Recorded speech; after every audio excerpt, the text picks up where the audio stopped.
Good morning. It's Ayya Vimala, and it is Thursday, August the 13th. And I'm here in Crystal Lake, Illinois, not very, an hour and a half from Chicago, and close to Blue Lotus Temple in Woodstock. And I'd like to sit with you and just check in with everybody, see how you're doing. And today I'm going to start with the prayer of St. Francis. On Sunday I read this. A good friend had been listening to me as a podcast and knew that I was doing my wish every day.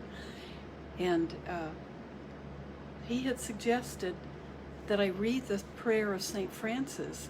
And I did, and I realized it is parallel with my wish that we read from the Buddhist monk Shantideva from the 8th century in India.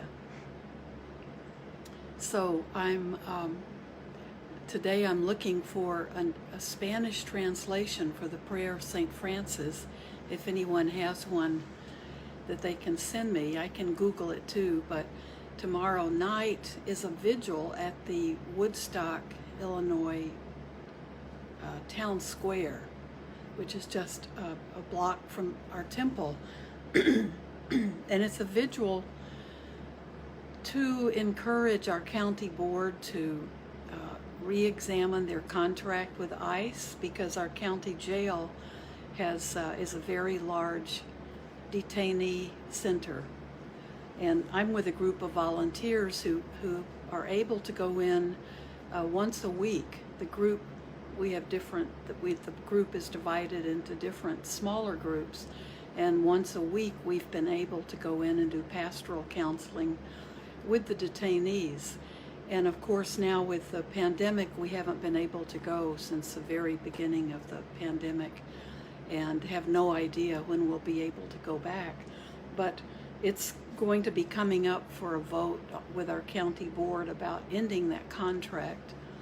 And it probably will not pass the county board, but this vigil is a way for people to show their support for finding a different solution, at least in this county, a different solution for the detaining of so many immigrants who have family members, and they've maybe lived almost all of their lives in this country, so this is home to them. And we just feel, especially with the pandemic showing how easily it is to transmit diseases, that it's time to let go of that source of funds. So the vigil is tomorrow night from 8:30 to 10 if you're in the area, and it's a peaceful vigil. And there'll be some speakers, and I'll be leading a short meditation, and I'll be reading the prayer of St. Francis and my wish, the same way we do it here at the beginning and the end, and then a very short prayer for peace and compassion, and it'll be translated into Spanish. So my wish we already have translated. We have our cards now in Spanish and in English and French. And the prayer of St. Francis, I'll be sending that to the organizers today, so they have the Spanish translations of everything. So if you're in the area, this is the first this is a vigil, not a protest, but this is the first big event with other people around that I'm going to be going to. So we'll see how that goes. I'm sure I'll be able to wear a mask, and that I'll feel safe with the group, and I know it will be peaceful. So let me start with that prayer before we even start a conversation today, okay? And it is a prayer, so this is the prayer of St. Francis of Assisi. Lord, make me an instrument of your peace. Where there is hatred, let me sow love. Where there is injury, pardon. Where there is doubt, faith. Where there is despair, hope. Where there is darkness, light. Where there is sadness, joy. O Divine Master, grant that I may not so much seek to be consoled as to console, to be understood as to understand, to be loved as to love. For it is in giving that we receive, it is in pardoning that we are pardoned, and it is in dying that we are born to eternal life. Amen. So if you haven't heard that before, and I know it's been made into very popular songs by Sarah McLachlan, I think, but it's just, isn't it amazing? It's exactly parallel to my wish. So we can, I think it helps us, as I said Sunday when I read it, it really can help us see, when we see these comparisons between spiritual teachers and between spiritual paths, that we see that the core is all concerning the same truths. And then cultures and times and different strong teachers who have arisen have changed that basic core initial truth of the reality of this world. And the truths are all the same. And so finding how we are more common with each other is such a wonderful exercise to do, because we want to see the connections and not the differences. And if we're aware of the differences and we can see them as cultural changes or changes over time or changes over what parts of the world and what's going on in the world at the time they've been influenced by, it can really help us be more compassionate people and more understanding. So I just find that so beautiful. And my friend had said, he's been listening to me say my wish, and he is Catholic, but he said also because of all the animals you're feeding and the wild turkey and the squirrels and the chipmunks and all the birds, he said it made him think of that. So now I'm very fond of that prayer of St. Francis. So we want to sit today, but I hope you're checking in with friends. I hope you're checking in with your family members and somehow making contact with people that you're used to being in touch with, and maybe reaching out to a few more just to be sure everyone's doing okay. I know Mark and Rebecca Gesso from the temple will often ask if they can pick up groceries for me, or Rebecca will make a pot of soup and she'll reach out and see if I'd love to have a home delivery of the soup, or I can drive by, they live so close, and be able to chat a little bit kind of from the driveway to the front porch. And usually everything I need has been taken care of, and I do go to the grocery store, but I'm still staying in other than that. But it's always wonderful to know that there are people doing that, and they do it. Sherry Dressler brings a lunch from the temple on Saturdays, and it's also a good way for us to just kind of get to see each other once in a while. But there are these people who are just, by nature, they have that bodhisattva quality. They have a lot of the St. Francis prayer and the Shanti Dewa, my wish, in them already. It's just part of their nature. And it's so wonderful to know people like that. And just, and realize that they're not, that they do some of the outgoing things that they do because it brings joy to them.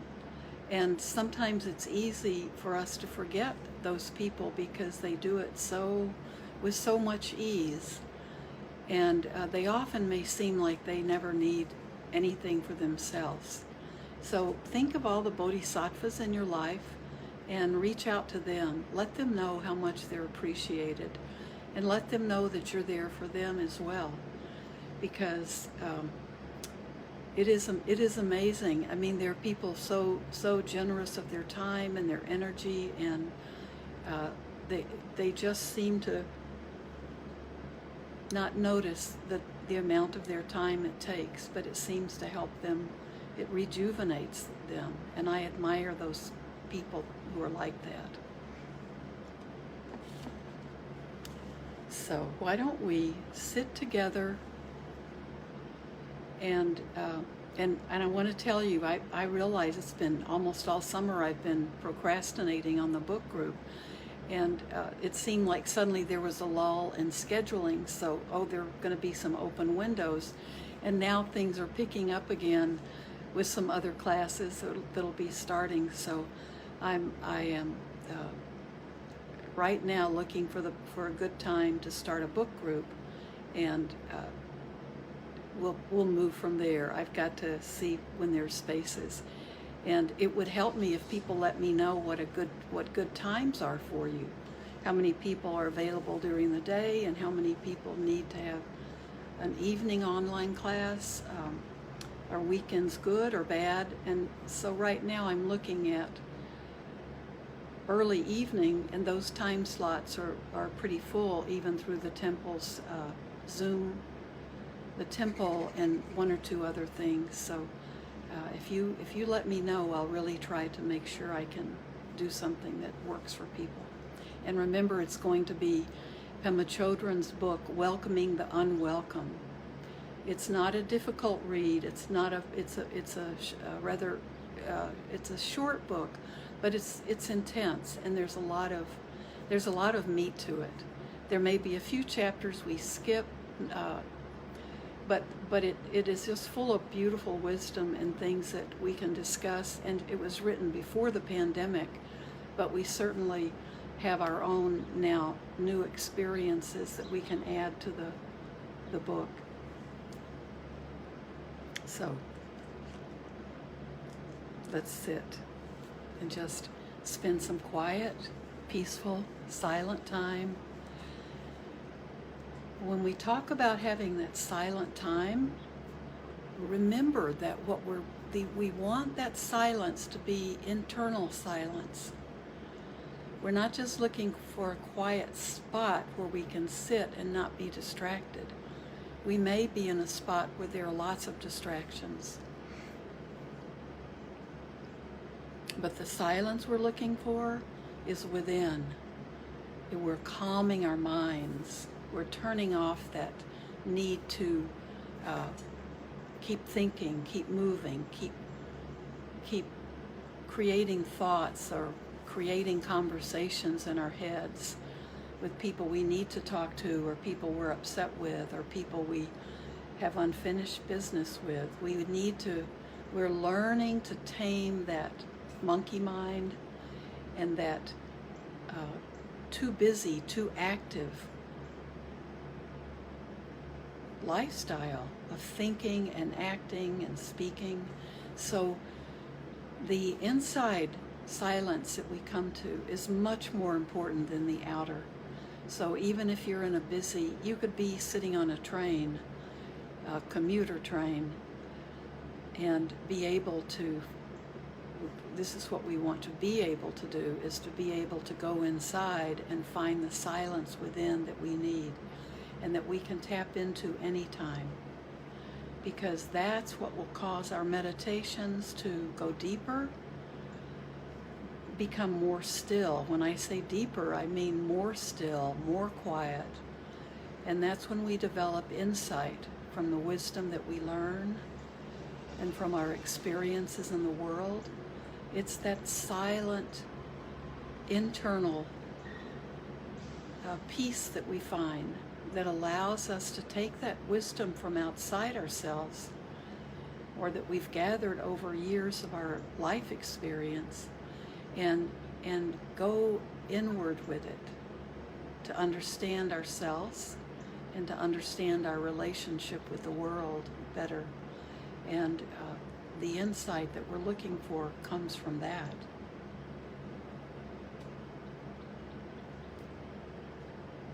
So gently close your eyes Let a smile play on your face, just to keep from feeling so heavy, just to feel, just to even allow you to just feel light when we meditate. It can be easy to do it, to be too hard on ourselves as we meditate. We give up too easily, and we can be too demanding of ourselves, even in our practice. So that smile can be a reminder for you to be light, have a light touch with yourself.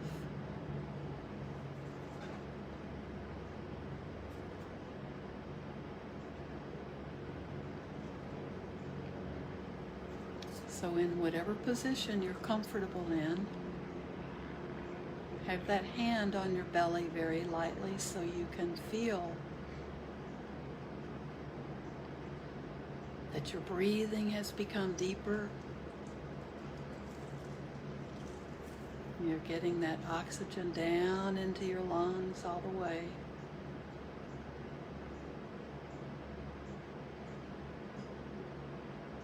And it's pushing down on your diaphragm and into your belly.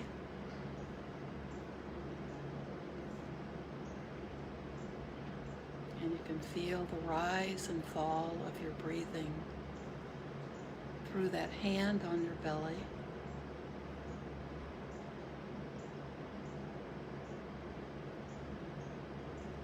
And that's a very good reminder that we are watching our body breathe. But we've been gradually training our bodies to breathe this deeper breath.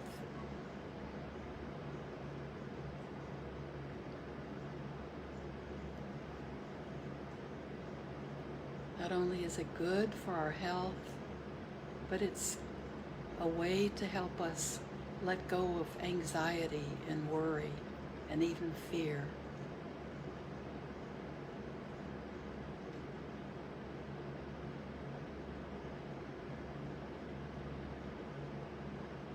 So you can continue observing your breath with that hand on your belly.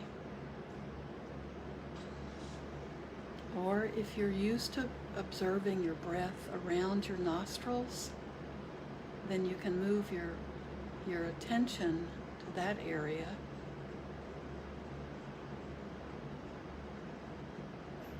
I like it if you keep your hand on your belly either way. But just begin to observe your body breathing in one of those two spots.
Be aware of sound and taste and smell and touch.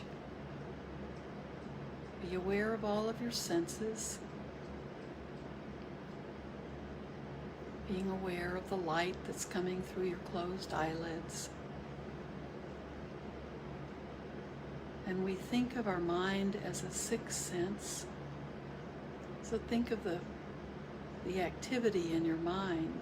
You can see your thoughts.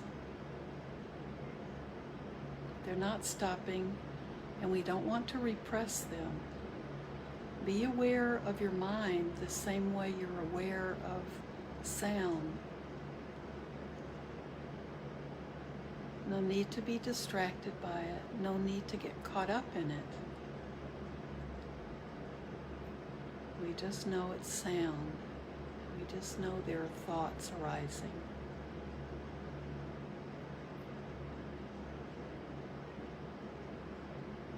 More and more we can let that just be the background for us, not disturbing us.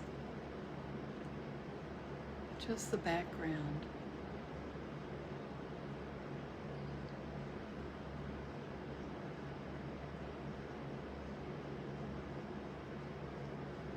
There are times that we may want to look at our thoughts,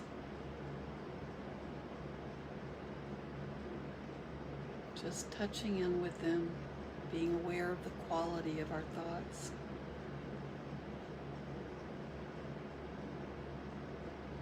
Often we can notice that we're beginning to let certain thoughts go away without letting them contaminate our minds. We're learning just to not even let them arise. Or we may see a thought arising, and it may even come into our mind, but if we know it's not going to be a good thing for us to have that thought playing around with us all day, we can replace it with a more wholesome thought.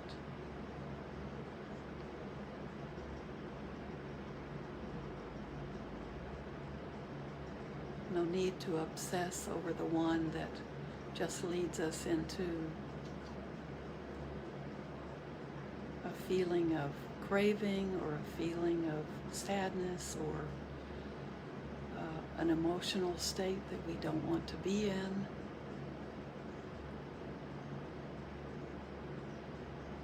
We can learn to let that thought go. Often we need to replace it with a more skillful thought.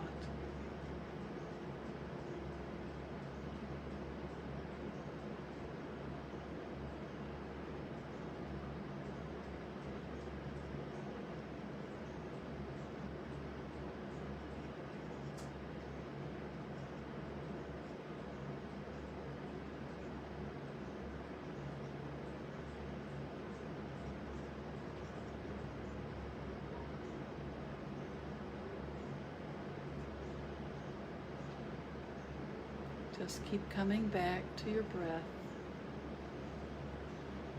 Even if you're distracted over and over, just learn that the best part of this practice is that intersection between your breath and then becoming distracted. When we begin to see that, when we become aware of that point where we go off somewhere in our mind, that's the important thing that we're learning.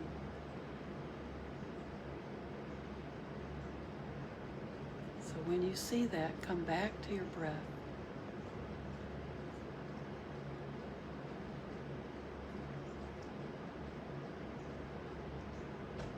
Be with each inhale and each exhale.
each inhale and each exhale.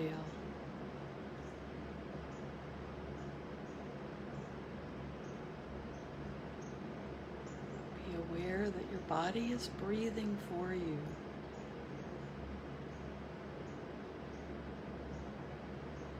Just observe.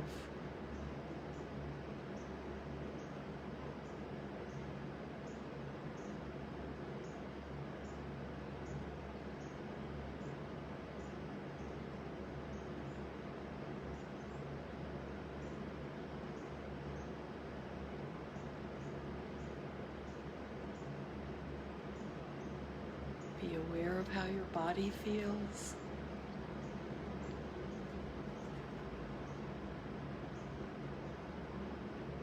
If you feel tightness or pain or constriction, see if you can let that go.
Now I'm going to read my wish,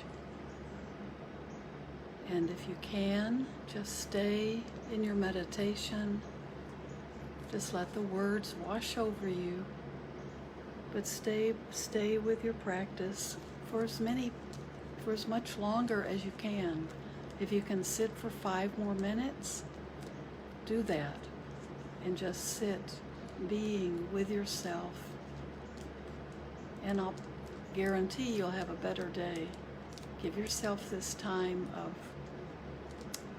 think of a coffee break or a tea break. But it's a body and mind break.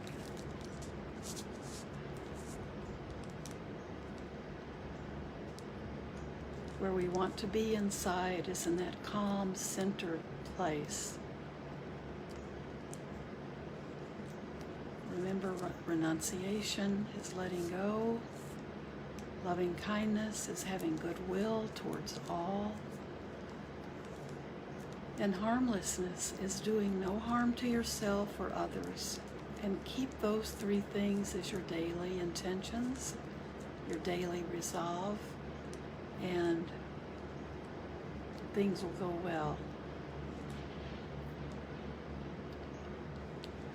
May I become at all times, both now and forever, a protector for those without protection, a guide for those who have lost their way,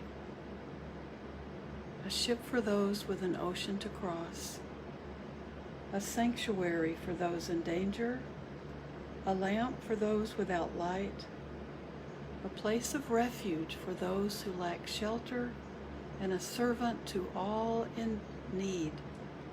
By means of this meritorious deed, may I never join with the unwise, only the wise, until the time I attain Nibbana.